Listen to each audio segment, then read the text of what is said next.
Un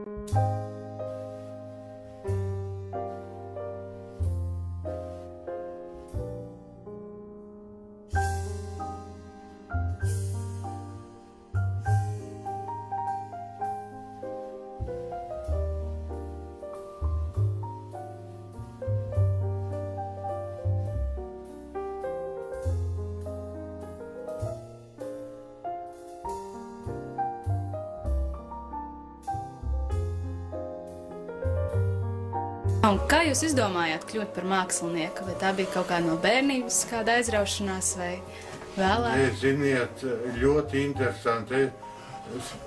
Kad es beidzu pamatskolu, es ļoti gribēju dzīvot Liepājā un iestājos arotskolā Liepājā par metinātāju.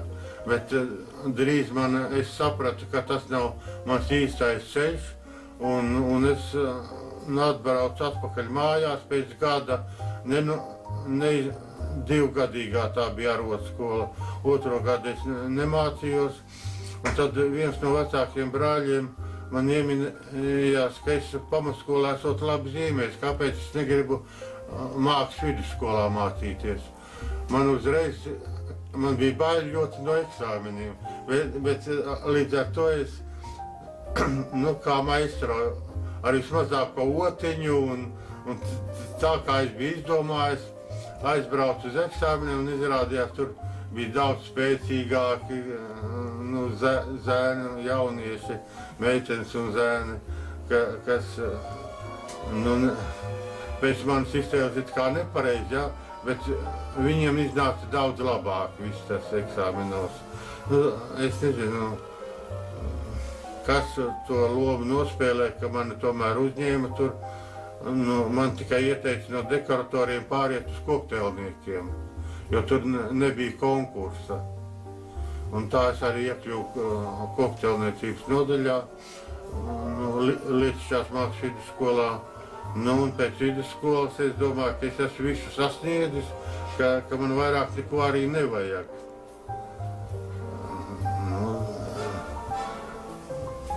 Tās tradīcijas, kuras audzināja tur vidusskolā, tie tautiskie tērpi, tāda tīri lietišķa māksla, man likās, ka ir pati svarīgākā un tā, bet tad sagadījās atkal otrais tāds gadījums bija, ka es iepazinos ar gleznotāju Juri Siliņu.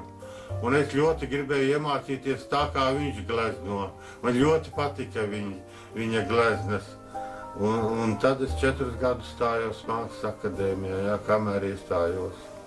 Un drīz es atklāju, ka mani kursabiedrenis glezno nesliktāk kā Juris Siliņš, bet tad otrais tāds šoks izrādījās, ka nav jāmāk arī pat tā, kā glezno kursabiedri, bet jāatrod savs rokraksts.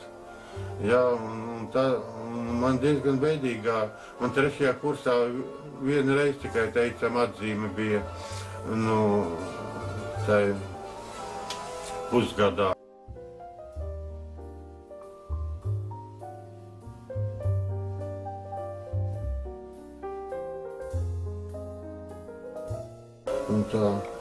Un man liekas, ka es skatoties savas bildes arvien vairāk, izdomāju kaut kādu jaunu kompozīciju, jo es plenērā strādāt nespēju. Es esmu vairākos plenēros bijis, piedalījies, bet neteiksim, ka traucē tie kolēģi, ja, kas arī glezno, bet teiksim tā, ja es nostājos uz ielas un man kāds nostājas arī aiz muguras un skata un pēta, ko es daru, tas man ļoti traucēja. Parasti saka, ka mākslinieki un aktieri un režisors nenovēl nevienam citam nodarboties ar kaut ko tādu. Vai tā ir taisnība? Vai jūs teiktu tāpat? To viennozīmīgi nevar pateikt tā. Es esmu piedzīvojis ļoti lielu laimes sajūtu, ka kaut kas labs ir iznācis, uzgleznot, Nu, un arī tie atzinības un gada balvas, nu, zināmā mērā tādu kā attaisnojumu dzīvei.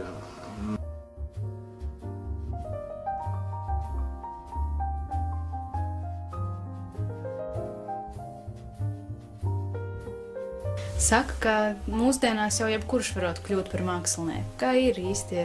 Ir viegli, ir sarežģīti vai grūti? Nu, mans kursabiedrs teica, ka pat zirgu varot iemācīt zīmēt, bet mākslu nē. Jā. Māksla jau ir tāda lieta, ka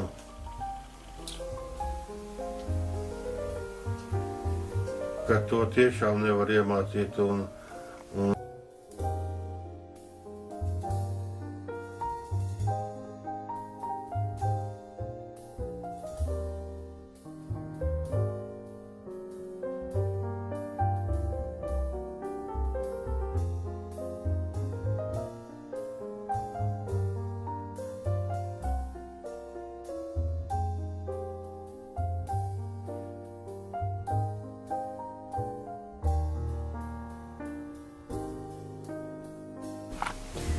Kas būtu tā lieta, ko jūs mūsdienu jauniešiem novēlētu?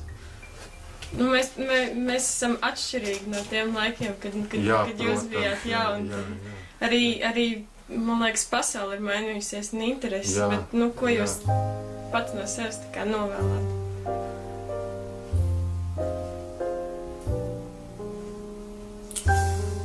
Pats galvenais man šķiet ir atrast sevi darbā, kaut kādā tādā ļoti tuvā un tas, kas patiktu darīt visu mūžu.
Nekas bija tāda, vai ne, tu nevarēji darīt to, ko gribi un ķerties kā gribi.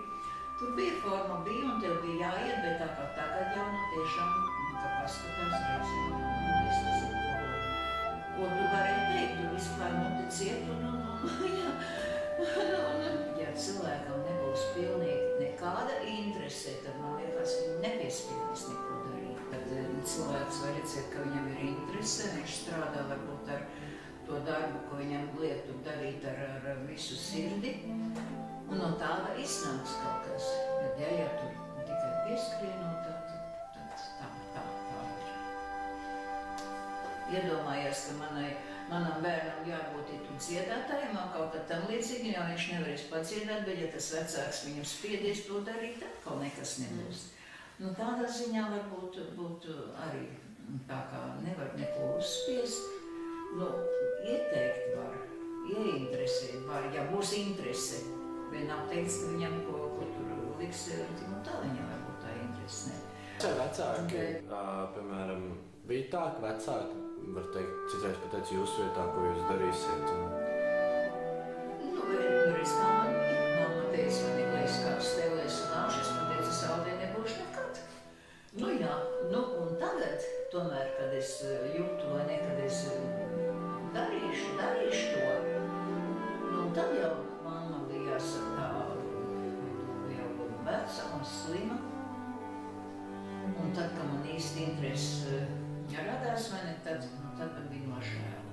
Kāpēc es neizdarīju to un kāpēc es neklausīju? Varbūt tāds no jūsu jaunības dienā kaut kā tāds spotākais piedzīvojums, kaut kas tāds palicis atmiņā. Vienmēr, kā saka, ļoti savu apdienu no savu iedēju, kad mēs braucām, tad bija jābrauc uz kolektu strādāt. Tas bija ļoti labi, smējās par kolektu, bet arī tas. Jo arī jaunieši strādāja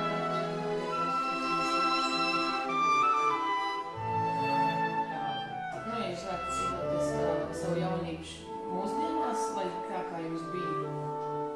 Vai jūs gribētu, tā kā izaugt šeit? Padzīvot kā jaunietis šajos laikos. Man liekas, kas ir asinis, un tā grūti ir. Tā kā diez vai. Tā kā man liekas, ka bija labi tā. Labi tā, kā tad bija, un jāsamierinās ar to, kā tagad ir. Arvārds sakot, tomēr runā ar kuru grib, ar kuru vecāku cilvēku, vai ne, ka tomēr, ka tagad ir ļoti, ļoti savādāk. Viena lieta, ko jums jau, kā jums ir tā pieredze, un jūs zināt, kā dzīvot dažādos laikos, būs viena tā lieta, ko jūs gribētu pateikt mūsdienu jauniešiem, ko varbūt mēs paši kā jaunieši nesaprotam, un ko jūs varētu tādu padomu vai kaut ko pateikt, ko mums varbūt vajadzētu saprast? Nu, man liekas tā, ka tā vienmēr saka, ka tagadējiem jauniešiem nedrīkstot neko teikt. Ka nepatīkot nekas, ko teikt, ka aizrāt kaut kas tam līdzīgi. Bet man liekas tā, ka tomēr vajadzētu uzklausīt, jo cilvēki ar pieredzi. Piemēram, es tagad vēl es saku, man jau 76 gadi, bet tagad jau es vēl bieži iedomājos, es domāju, bet kāpēc es nevarēju paprasīt mammai vai tētim to, kāpēc es to neuzprasīju. Bet, tomēr tad es iedomājos, es domāju, tāpēc tagad ir jāsaprot arī tagadējiem jaunieši arī, ka viņiem arī var būt kā vēlēšanās viņiem, vai viņi baidās kaut kā tam līdzīgi vai kā. Nu, un cits varbūt viņš ir tik pārgalvīgs, ka viņš neprasīs neko, viņš dzīvos pats pēc savu prāta. Un arī tā, bet, tomēr vecāks cilvēks tomēr uzklausīt nevajadzētu. Tomēr dzīves pieredze, jo, kad saka, dzīve izmācīs. Labi, dzīve varbūt izmācīs.